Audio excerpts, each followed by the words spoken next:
पुरानो बाबाको टोपी फेर्न चाहन्छु। 20 वर्ष पुरानो बाबाको टोपी फेर्न चाहन्छु। नयाँ नयाँ साडी किनेर आमाले लगाएको हेर्न चाहन्छु। नयाँ नयाँ साडी किनेर आमाले लगाएको हेर्न चाहन्छु।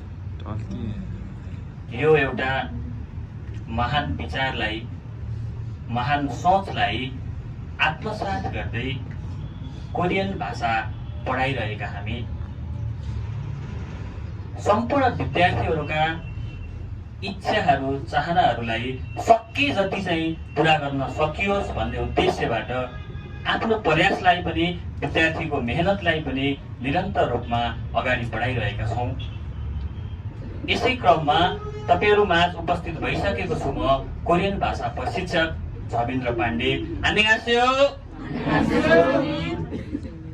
कोरियन भाषाको इपिएस इक्जामको क्रममा फेरि आज पनि 40 मा 40 अङ्क ल्याएर 100 मा 100% ल्याएर हाम्रो नाकलाई पनि, आफ्नो भविष्यलाई पनि उच्च बनाउन सफल भएको अर्को विद्यार्थी हुनुहुन्छ। म उहाँलाई पनि स्टेजमा आमन्त्रण गरेर अगाडि बोलाएर उहाँले चाहिँ आफूले इक्जाम दिने क्रममा कस्तो अनुभव गर्नुभयो, कसरी तयारी गर्नुभयो लगायत उहाँका व्यक्तिगत मनका भावनाहरू व्यक्त गर्नको लागि मैले विनायक कार्कीजीलाई स्टेजमा आमन्त्रण गर्न चाहन्छु र मेरो तर्फबाट, संस्थाको तर्फबाट र हामी सबैको तर्फबाट एकपटक उहाँलाई शुभकामना भनौँ त। शुभकामना। ल, म उहाँलाई स्टेजमा आमन्त्रण गर्न चाहन्छु। सर्वप्रथम त मेरो व्यक्तिगत तर्फबाट, एकमी परिवारको तर्फबाट तपाईँलाई धेरै धेरै बधाई छ, धेरै धेरै शुभकामना छ।